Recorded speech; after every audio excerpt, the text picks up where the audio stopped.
31 de octubre de 1517, día de la Reforma.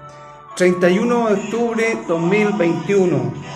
Y lo concelebramos junto a tantos siervos y siervas en el país de Chile y en todos los países donde se celebra la Reforma, con el texto bíblico de Hechos 4:12, y que dice: y en ningún otro hay salvación, porque no hay otro nombre bajo el cielo dado a los hombres en que podamos ser salvos. Amén. La gloria es para Dios. Y vamos a orar en este culto especial, ¿no es cierto?, que es un culto de celebración del Día de la Reforma. Padre amado, en el nombre de Jesús, en esta hora, te pedimos que tú bendiga este texto bíblico que nos habla de que solo Cristo es el camino de salvación. Solo Cristo, una de los énfasis reformadores tan importantes para nuestra vida. Te pedimos que bendiga todas las iglesias protestantes, reformadas y evangélicas en nuestros países de Chile, Cuba, Brasil y en todos los países del mundo. Te lo pedimos en el nombre de Jesús. Amén. El centro de discusión de la Reforma, que es la protesta, la raíz de esa protesta es el tema de las indulgencias. Entonces, hoy hablaremos de las indulgencias. ¿Qué es esto de las indulgencias? Como un monje llamado Martín Lutero pone 95 tesis y que están centradas en esta polémica sobre las indulgencias. Entonces, como introducción de este culto, reflexión sobre el Día de la Reforma, diremos que el 31 de octubre de 1517, Martín Lutero pone 95 tesis en la puerta de la iglesia, ¿no es cierto?, del Palacio de Wittenberg, que también era una iglesia universitaria.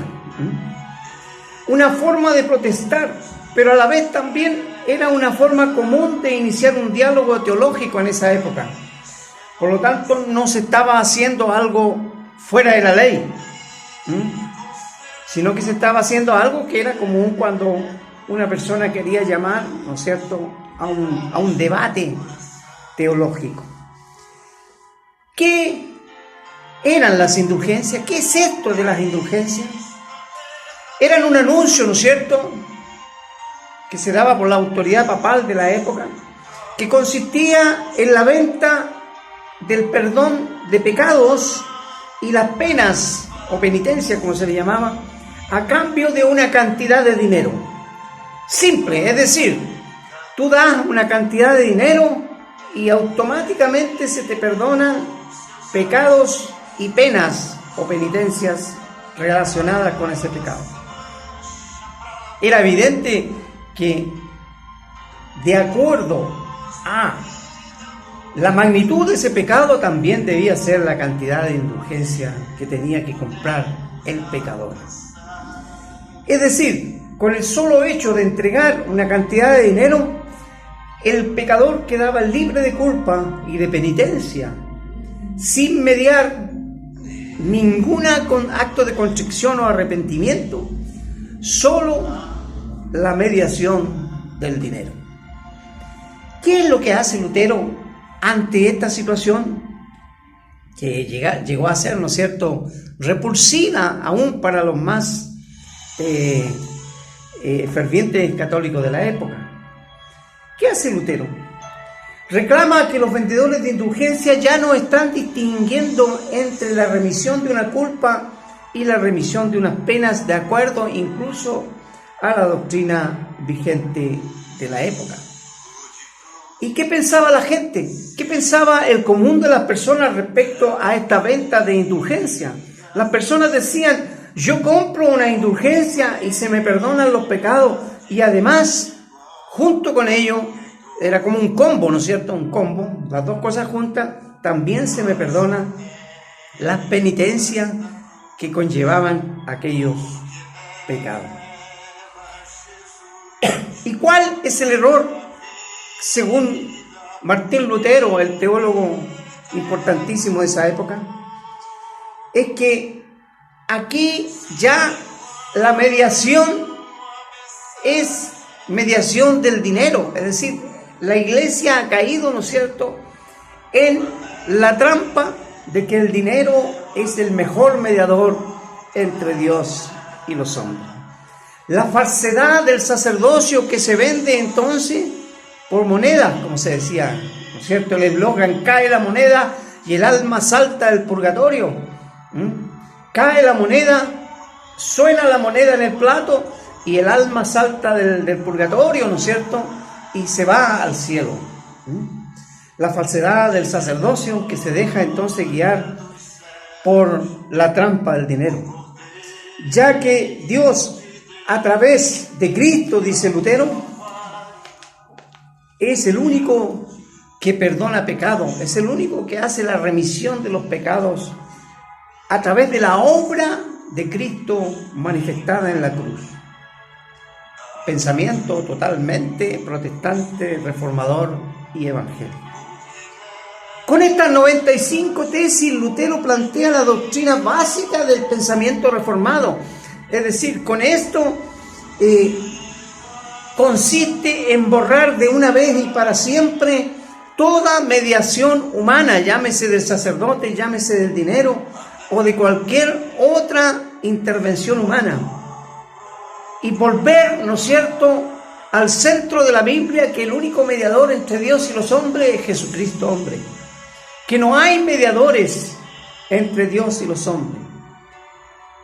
Entonces Lutero defiende fuertemente el contenido bíblico de la remisión de los pecados por la obra de Cristo. El centro es el arrepentimiento del pecador y no la confesión misma del pecador o la satisfacción que pueda hacer a través de obras meritorias, ya que la obra principal la hizo Cristo en la cruz. Qué interesante es poder ver, ¿no es cierto?, y encontrar en la historia de la iglesia, que es la parte de la historia de la Reforma, los elementos que son parte constitutiva de nuestra fe evangélica, que solo Cristo es el mediador entre Dios y los hombres, y que solamente en Cristo encontramos la salvación, y que esto no implica para nada un dinero, que esto no implica para nada un pago de nuestra parte, ¿no es cierto?, ni tampoco la mediación de personas, seres humanos. Hoy en día nos encontramos con religiones, con grupos que atraen demasiado a la gente, donde aparecen profetas, donde aparecen apóstoles, pseudoapóstoles, neoapostólicos, que hacen de mediadores. Nuevamente comienza a darse, ¿no es cierto?, esta mediación del dinero, porque estos profetas, estos pseudoapóstoles, estas pseudo personas mediadoras también, al igual que los vendedores de indulgencia, también venden el perdón de pecados, venden los milagros, venden el accionar de Dios sobre la gente. Y esto verdaderamente nos debe ser una alerta, un llamado de atención para nuestras vidas, un llamado de atención como predicadores evangélicos de la palabra de Dios, y de estar centrados solamente en el mensaje de salvación, en la Biblia. Lutero dijo: solo Cristo, porque solo Cristo es el mediador. No hay otro mediador, no hay otro salvador. Cuando el hombre se arrepiente de sus pecados y de sus faltas, recibe el perdón automático, no por un hombre, no por un pastor, no por un mediador, sino directamente de Dios sobre su vida, y comienza novedad de vida. Comienzan, como decíamos, las obras de la fe, que no son obras meritorias. Que el Señor nos bendiga, y de esta forma celebramos y concelebramos el Día de la Reforma Protestante en todos los países: Chile, Cuba, Bolivia, Brasil, y en todas partes donde estamos alabando y bendiciendo el nombre de Dios. Les saluda la Iglesia Evangélica del Discipulado Cristiano con su pastor Luis Lorenzo Cortés García. Que Dios les bendiga.